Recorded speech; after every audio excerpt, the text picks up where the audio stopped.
Louisiana State Penitentiary is loud even when it tries to be quiet.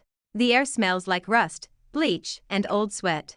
Kieran Walker stands in the holding corridor with his wrists chained and his chin split. A guard shoves him forward and laughs like it is part of the job. Kieran does not laugh back. He keeps his eyes down and counts heartbeats like he counts bullets. 3 days ago, he breaks a guard's nose on purpose. He makes sure the cameras catch it. He makes sure the report says he is uncontrollable. He wants one thing. He wants a door that only monsters can open.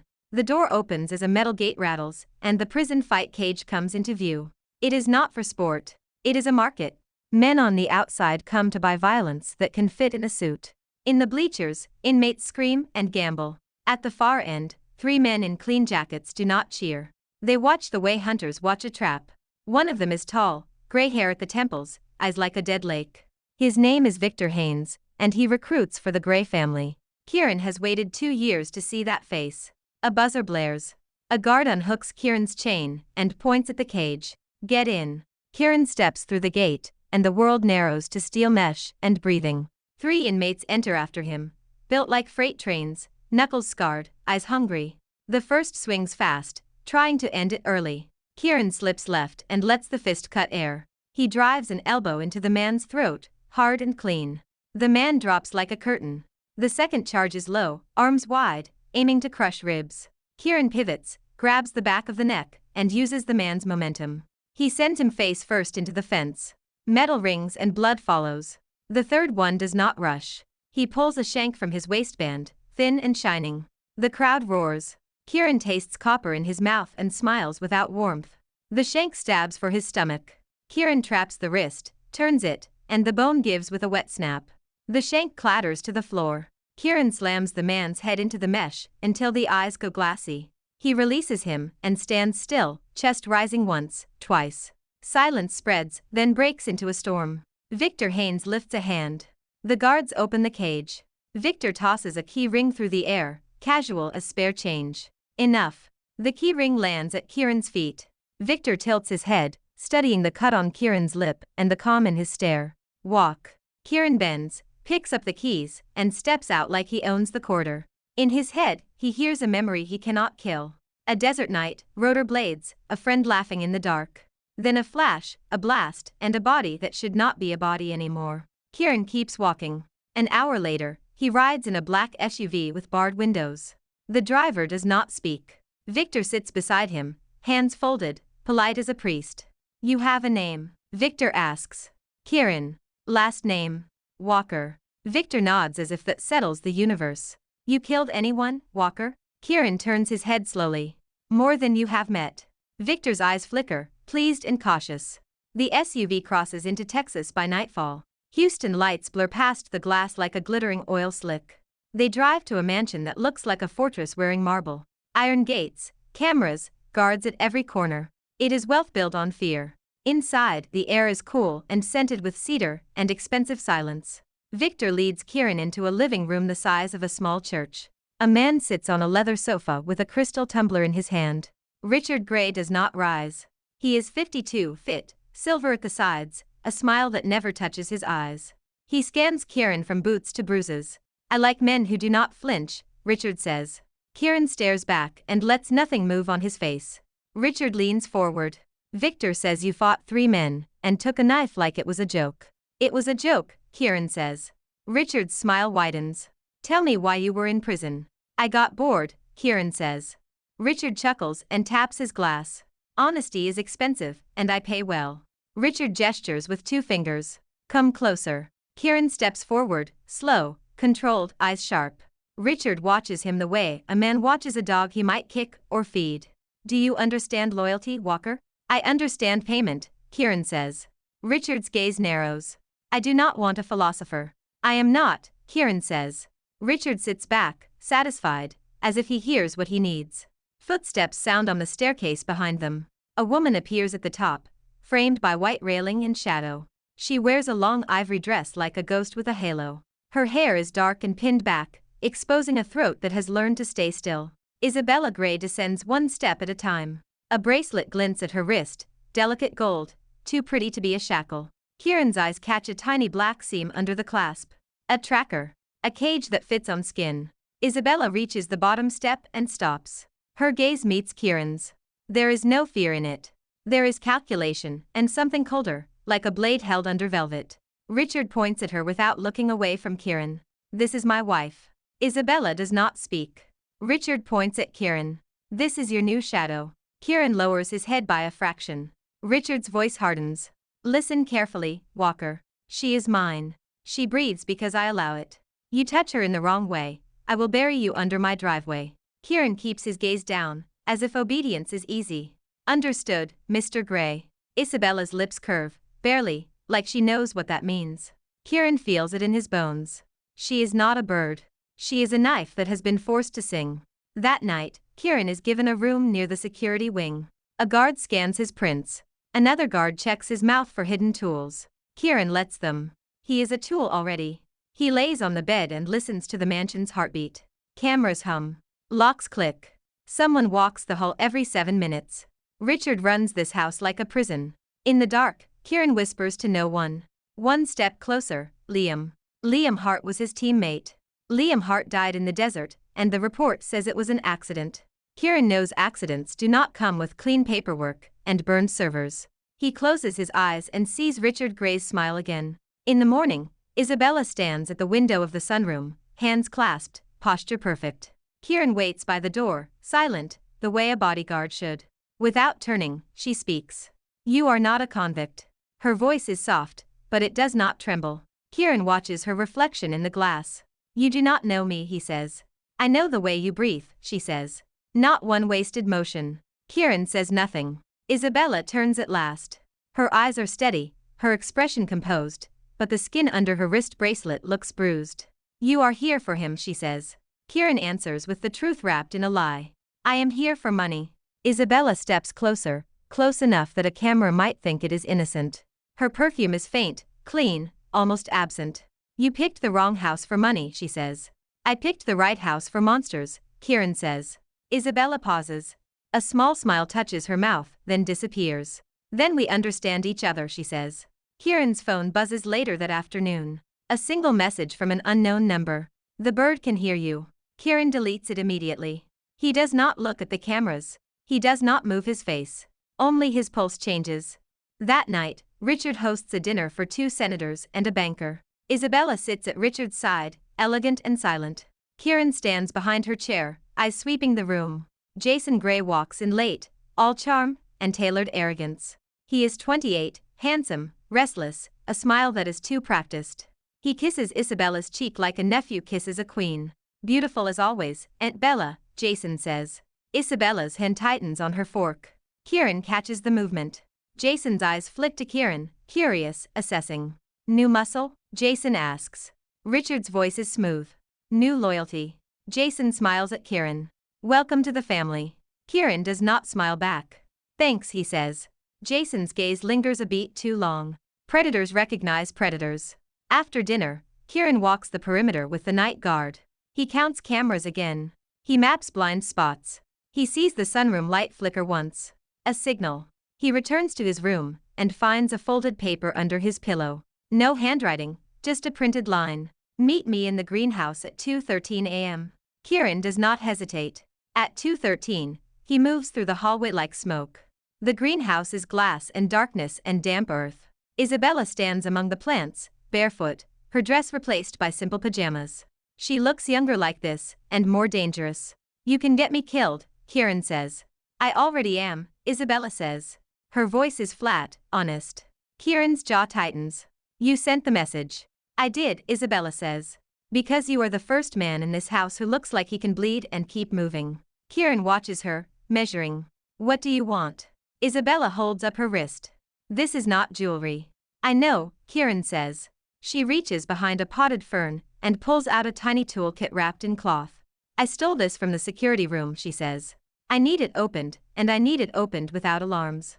Kieran takes the kit and turns it in his hands. You think I can do that?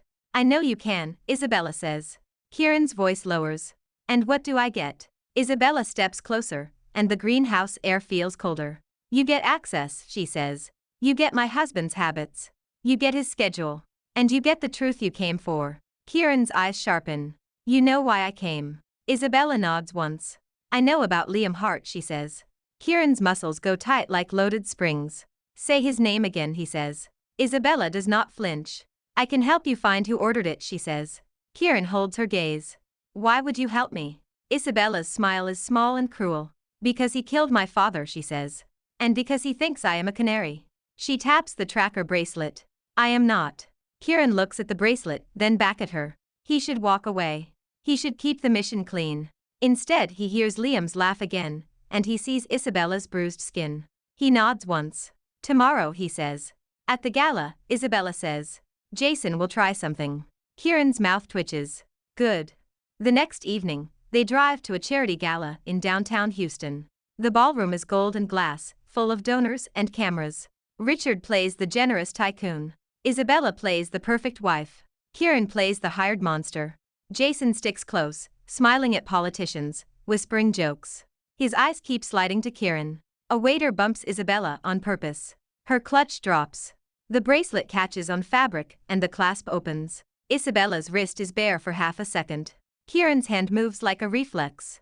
He covers her, blocks sightlines, and palms the bracelet as it falls. He does not put it back. Instead, he slips it into his pocket and watches Jason. Jason's lips curl. He has seen it. The lights dim for a speech. A scream rises near the back exit.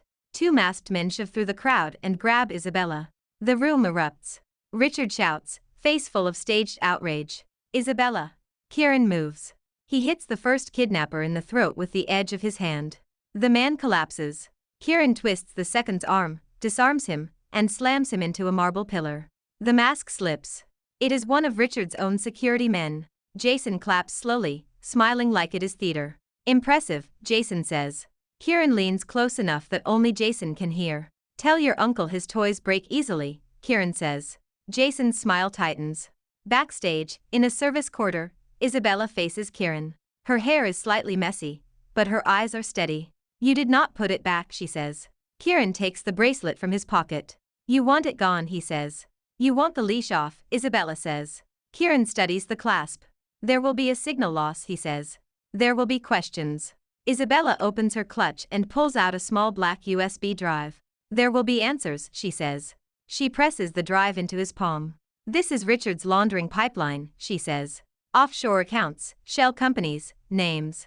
Kieran's expression does not change, but his mind does. You had this the whole time, he says. I have more, Isabella says. I have a list of shipments that never existed on paper. I have a copy of the vows I was forced to sign. I have a map of every camera in my own bedroom. Kieran's throat tightens. And you, Isabella says, voice low, have a past that does not match prison paperwork. Kieran's eyes flare. How long have you been watching me? Since Victor brought you in, Isabella says. I have nothing else to do but watch.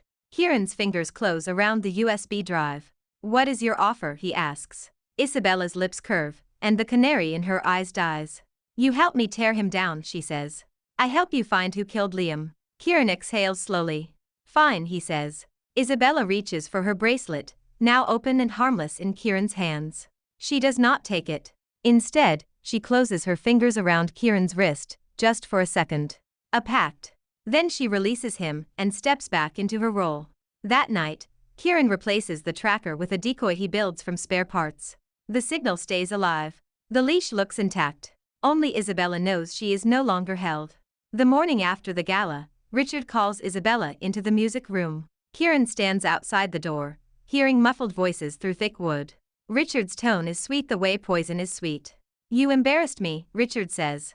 I was almost taken from you, Isabella replies, voice calm. Richard laughs. You were never taken, he says. You were displayed. A sharp sound follows, a slap, then a chair scraping. Kieran's hands tighten into fists. He forces himself not to move. If he storms in now, he dies here, and Isabella dies after him. Isabella speaks again, quieter. I did everything you wanted, she says. Richard's voice lowers. You will do more, he says. You will smile at the board tomorrow. You will tell them I am a loving husband. The door opens. Isabella steps out with her chin high and her cheek faintly red. Her eyes meet Kieran's for one heartbeat. She shakes her head, a warning. Do not. Kieran follows her down the hall in silence. In the sunroom, she pours tea as if nothing happened.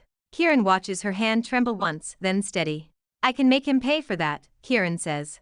Isabella does not look up. Not yet, she says. His pride is a lock, and we need the key. Kieran's voice is rough. How long has he hit you?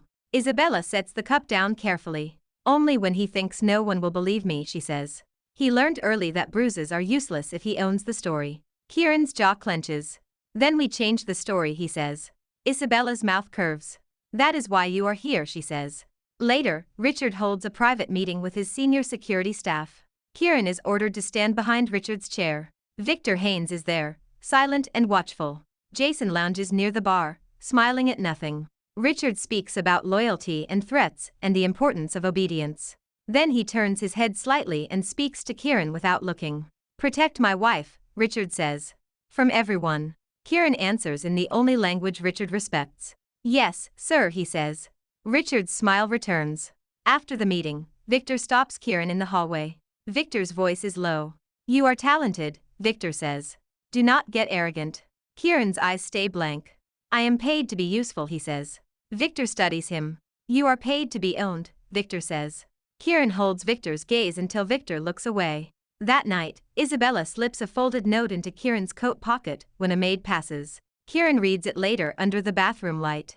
There is a safe room under the cellar. The code is his mother's birthday. Kieran memorizes it and burns the paper over a candle. He meets Isabella in the greenhouse again. Why tell me now, he asks. Because he will lock me there if he suspects me, Isabella says. And because I want you to see what the Gray family calls protection. Kieran nods once. I will, he says. 2 days later, Richard invites a group of investors to the estate. He wants to show them power, control, and the woman who proves he can tame anything. Isabella wears pearls and a pale dress and smiles until her face aches. Richard keeps a hand on her lower back the whole time, a leash without metal. Kieran stands behind her, watching the men who laugh at Richard's jokes. One investor leans too close to Isabella. His breath smells like whiskey. Mrs. Gray, he says. You look like you belong on a yacht, not in a cage. Richard's fingers tighten. Isabella's smile does not change. Kieran steps forward and places himself between them with perfect politeness. Sir, Kieran says. Mrs. Gray needs air. The investor scoffs. Richard's eyes flash, but he forces a laugh. Walker is protective, Richard says. That is why I like him. After the investors leave, Richard calls Kieran to the indoor range. The room is underground, concrete walls, targets lit by harsh white light. Richard hands Kieran a pistol. Show me, Richard says. Kieran takes the pistol, checks it, then fires. 5 shots, 5 center hits. Richard claps slowly. Nice, he says. Jason steps up with a grin. My turn, Jason says. Jason shoots fast, flashy, and misses the center twice. He shrugs like it is charming. Then he leans close to Kieran. Your hands do not shake, Jason murmurs. That is not prison training. Kieran keeps his eyes on the target. Prison teaches you not to miss, he says. Jason laughs, but his eyes stay sharp. That night, Isabella meets Kieran by the greenhouse door instead of inside. Come, she says. She leads him through a servant's quarter to a small pantry near the kitchen. It is the one corner of the house with no cameras, an old blind spot Richard never fixed. Isabella closes the door. The pantry is tight, warm, smelling of spices. She looks up at Kieran. I need to know you will not break, she says. Kieran's voice is low. I have already broken, he says. That is why I am still standing.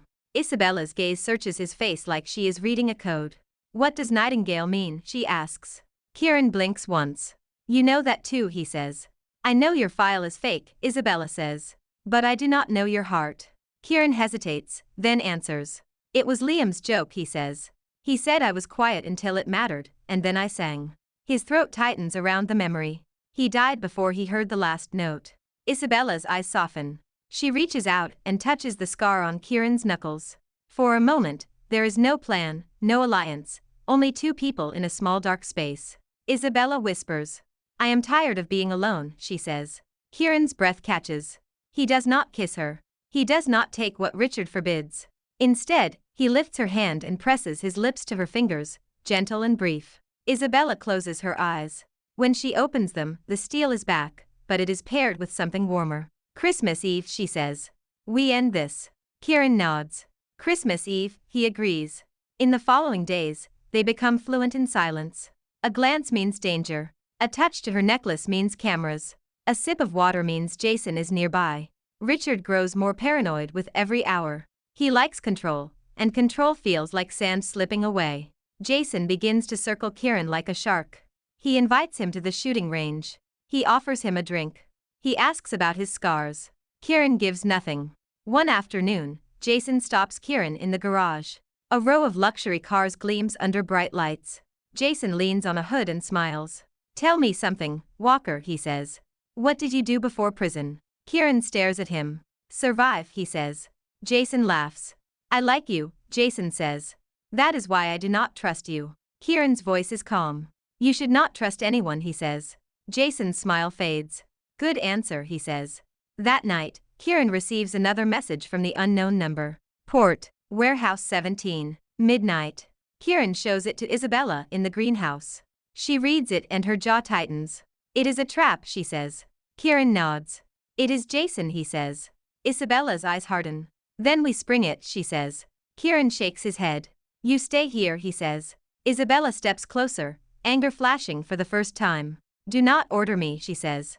"I am not your asset." Kieran's voice stays low. "And you are not my corpse," he says. For a moment, the greenhouse is silent except for dripping water. Then Isabella inhales, controlled. "Fine," she says. "But you take this." She hands him an earpiece, tiny and black. "It is tied to the house security network," she says. "I rerouted it through an old greenhouse sensor. You will hear me even if cameras cannot." Kieran takes it. "How did you do that?" he asks. Isabella's smile is sharp. "I learned from my husband," she says. "I learned to live in wires." At midnight, Kieran slips out with a stolen key card and a borrowed coat. He drives alone to the industrial port. The air smells like salt and diesel. Warehouse 17 sits dark, a giant box of shadows. Kieran enters through a side door, moving slow, listening. His boots make no sound on the concrete. Inside, crates stand stacked like coffins. No guards. No noise. Only an empty space and the feeling of eyes. A click sounds behind him. Red dots bloom on the floor. Laser sights. A voice echoes from a speaker. "Drop the gun, Walker." Jason's voice. Kieran does not drop anything. He does not even reach for the gun he carries. He lifts his hands slightly, playing. "You brought cops," Kieran says. "Not cops," Jason says. "Friends." Footsteps rush. Men in tactical gear surge in, weapons raised. They shout commands. Kieran recognizes the movement. Federal. He hears Isabella in his ear, calm and furious. "Those are not FBI," she says. "Those are private contractors with stolen gear." Kieran's mouth tightens. Jason is trying to make him look like a terrorist. A flashbang rolls at Kieran's feet. It pops. Light tears through his skull. He drops to one knee, eyes burning. Gunfire cracks. Kieran rolls behind a crate, breath measured, mind clear through pain. He moves fast, breaks a wrist, takes a rifle, uses the rifle like a club. He does not kill. He cannot leave bodies here. He needs the story to survive. "Back wall, left," Isabella says in his ear. "There is a service hatch." I opened the alarm loop. Kieran finds the hatch and rips it open. He crawls through a narrow tunnel that smells of dust and oil. Bullets strike metal behind him. He crawls faster. He bursts out into the night air and runs. He reaches his car, drives with no headlights, and vanishes into the city. By dawn, he is back at the mansion. He showers, changes, and stands in his assigned place as if nothing happened. After the port, Kieran spends a full day under Richard's eyes. Richard orders extra guards, more cameras, more checks. He also orders Isabella not to leave the East Wing. He calls it protection. Isabella calls it punishment, when no one can hear. Kieran finds her in the library, sitting straight with a book open and unread. Jason is escalating, Isabella says without looking up. He is impatient, Kieran says. And scared, Isabella says. She closes the book. He is not the real danger, she says. The real danger is Richard's paranoia. Kieran sits across from her, close enough to speak low. "Then we give him something to focus on," he says. Isabella studies him. "You have an idea," she says. Kieran nods. "Let him think I am loyal," he says. "Let him think I will kill for him." Isabella's eyes narrow. "That is a dangerous mask," she says. "It is the only one he believes," Kieran says. That evening, Richard hosts a small poker night for his closest men. He orders Kieran to stand by the door like a statue. Halfway through, a guard rushes in, breathless. "Mr. Gray, the guard says. Someone cut the power at the north fence.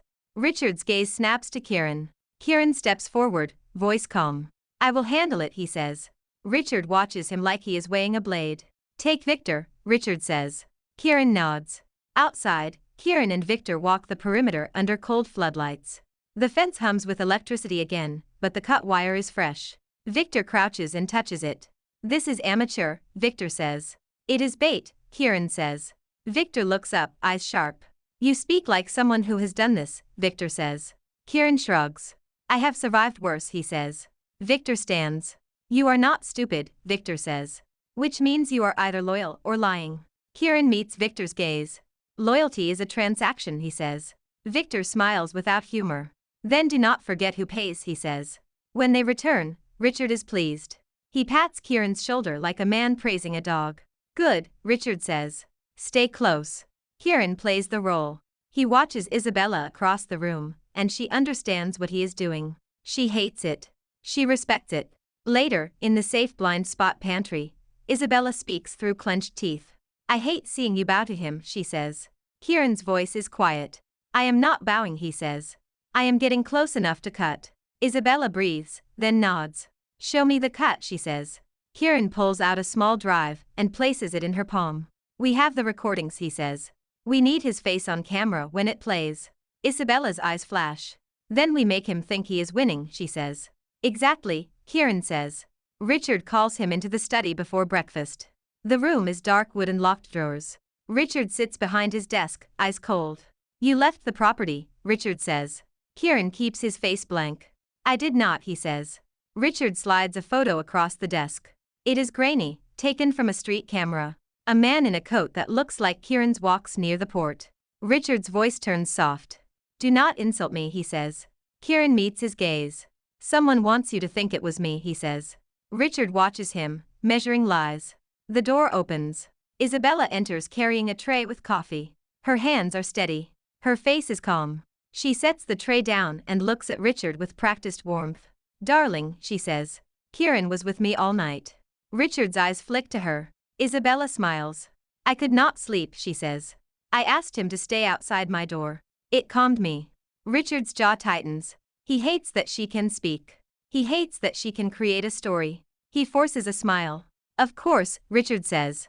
He looks at Kieran. Then you will stay closer, he says. Always. Kieran nods. Always, he says. When they leave the study, Isabella brushes past Kieran, close enough to whisper. Do not get yourself killed, she says. My revenge still needs you. Kieran's voice is barely audible. Your revenge is mine now, he says. That night, they break into Richard's office together. The mansion sleeps, but it never truly rests. Kieran disables a camera loop. Isabella opens a safe with a code she memorizes by watching Richard's fingers. Inside, a small encrypted laptop waits like a heartbeat. Kieran plugs in the USB drive. Isabella connects a hidden cable she installed weeks ago. The screen flickers. Files open. Names scroll. Dates. Transfers. Shipment numbers.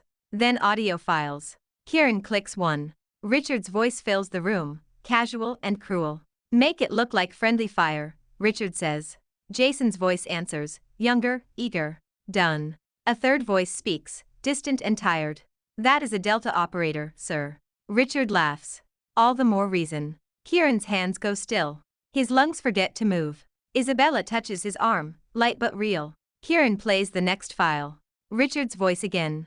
Her father is a problem, he says. Too principled. Jason snorts. Poison. Poison, Richard says. And then we buy his land cheap. Isabella's face drains of color. Her fingers curl into a fist. Kieran looks at her, and for the first time he sees raw grief under the mask. He said it, she whispers. He really said it. Kieran nods once. He feels a hot, clean rage in his ribs. Now we have him, he says. Isabella swallows and straightens her spine. Her voice turns sharp. We do not have him yet, she says. We have paper and sound. We need the stage. Kieran copies everything onto a second drive. He wipes traces from the laptop. They leave the office and step into the garden, breath visible in cold night air. Winter in Houston is mild, but the night feels like ice. Isabella looks up at the stars and laughs once, broken. I waited 5 years, she says. I smiled at him. I thanked him. I let him touch me like I was furniture. Kieran's jaw clenches. I waited 3, he says. I watched the report get signed. I watched my commander shake hands with a man who should be in a grave. Isabella looks at him. Her eyes shine, but she does not let tears fall. Do you ever get tired of being hard, she asks. Kieran's voice is rough. Only when I remember what soft felt like, he says. Isabella's hand hovers, then settles on his knuckles. It is the first time she touches him without strategy. Kieran turns his hand and holds hers. Her skin is cold. His is warm. They stand like that, silent, two people who learn to survive by becoming weapons. I will get you out, Kieran says. Isabella exhales. And I will get you the truth, she says. In the days leading up to Christmas Eve, they build a plan. Isabella plays the obedient wife. Richard grows complacent. He brags about his upcoming family banquet, a show of power with senators, donors, and judges. He wants to remind everyone who owns the room. Isabella volunteers to manage the event. Richard allows it because he likes to watch her work. He does not realize she is choosing the battlefield. Kieran contacts an old friend through an encrypted line. Miles Carter answers on the third ring. Miles is FBI now, deep cover, voice calm but wary. Kieran, Miles whispers. I heard you were dead. Not yet, Kieran says. I need you in Houston on Christmas Eve. Miles exhales. What did you find? Kieran's voice hardens. Proof, he says. Richard Gray ordered Liam's death. Silence. Then Miles says, Lo. Send it. Kieran sends a compressed packet. Miles receives it and swears softly. This is enough to burn him, Miles says. But you know how this goes. They will try to bury it. Kieran's mouth tightens. Not if it goes public first, he says. Miles pauses. Where are you, he asks. In his house, Kieran says. Miles is quiet, then says something like pride and fear mixed. Stay alive, Miles says. Kieran ends the call. Jason watches everything. Jason finds gaps in conversations and fills them with suspicion. He corners a maid. He bribes a guard. He studies camera logs like scripture. He finally comes to Kieran with a smile that does not reach his eyes. You were at the port, Jason says. Kieran does not deny or confirm. You want me to admit it, Kieran says. Jason's smile widens. I want you to slip, Jason says.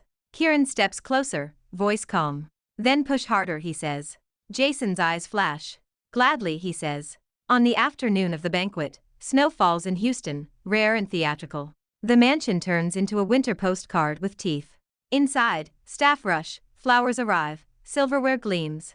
Isabella wears a deep green gown that makes her look like a queen in exile. Richard beams as if he invented Christmas. Jason approaches Isabella with a glass of champagne. You look radiant, he says.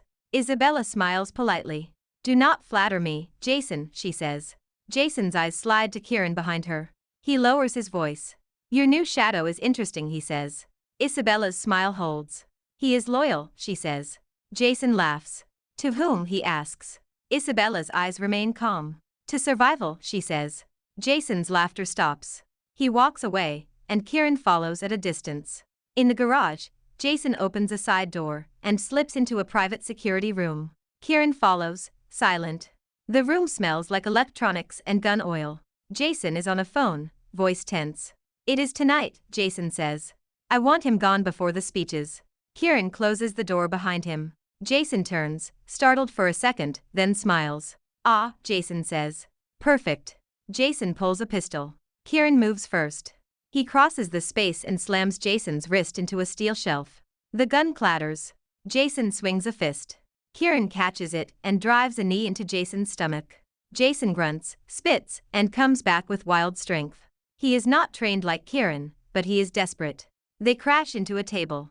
Monitors flicker. Jason grabs a knife from the wall rack. Kieran grabs his forearm, twists, and steps behind him. Jason tries to bite him. Kieran slams Jason's face into the table once. Jason howls. Kieran whispers in his ear. This is for Liam, he says. Jason freezes, breath hitching. You do not know his name, Jason says. Kieran tightens his grip. I know every name you tried to erase, he says. Jason jerks, tries to break free. Kieran sweeps his legs. Jason hits the floor hard. Kieran drives his boot down on Jason's knee. A crack sounds. Jason screams. Kieran does it again on the other knee. Another crack. Jason's scream turns into a ragged sob. Kieran kneels beside him, voice cold. You are going to talk, he says. Jason pants, face slick with sweat. I did what my uncle told me, Jason gasps. He said it was business. Kieran grabs Jason by the collar and drags him into a storage closet. He ties him to a chair with zip ties and gags him with a clean cloth. He leaves Jason alive, broken, and ready to confess. Then he returns to Isabella's side as if he has been away for 10 seconds. Isabella glances at him and sees the faint blood on his knuckles. Her eyes flicker. He is contained, Kieran murmurs. Isabella nods once. Then we begin, she says. Guests arrive in waves. Senators, judges, donors, oil executives. Cameras flash. Richard shakes hands and smiles like a saint. Isabella stands at his side and smiles like a statue. Kieran stands a step behind her, watching exits, watching faces. Miles Carter arrives in a catering uniform, eyes hidden behind glasses. He passes Kieran without a glance. A silent signal. The banquet hall is lit with chandeliers and Christmas lights. A giant screen hangs above the stage, meant to show family photos and charity numbers. Isabella has already connected the hidden USB port. Richard steps onto the stage with a microphone. My friends, he says. Thank you for celebrating with us on this blessed Christmas Eve. Applause swells. Richard lifts a glass. To family, he says. To legacy. Isabella's smile stays fixed. Kieran's hand rests near his jacket, ready. The clock chimes. Midnight approaches. Isabella touches her necklace once. Kieran nods. The screen flickers. Richard does not notice at first. A video file opens. Numbers and names scroll across the screen. Offshore accounts. Wire transfers. Arms shipment manifests. Then the audio plays. Richard's own voice fills the hall. Poison, the voice says. And then we buy his land cheap. A hush crashes over the room. Richard's smile falters. He turns and stares up at the screen like it is a betrayal with a pulse. What is this? He snaps. Another audio file plays. Make it look like friendly fire, Richard's voice says. Jason's voice answers. Done. A murmur ripples, then turns into shock. Phones come up, recording. Isabella steps forward, calm as ice. She takes the microphone from Richard's hand. My husband likes to own things, she says. He owned my family's land. He owned my father's life. He tried to own me. Her voice stays steady, but the room feels her rage. Richard lunges for the microphone. Kieran blocks him, moving like a wall. Richard's face twists. You ungrateful, he hisses. Isabella lifts a wrist, bare. No more leash, she says. The doors burst open. FBI agents flood in, badges flashing. Miles Carter strides in with his gun drawn. Richard Gray, Miles says. You are under arrest for conspiracy, money laundering, illegal arms trafficking, and murder. Richard's eyes go wide, then narrow into hatred. This is a setup, he snarls. Those files are fake.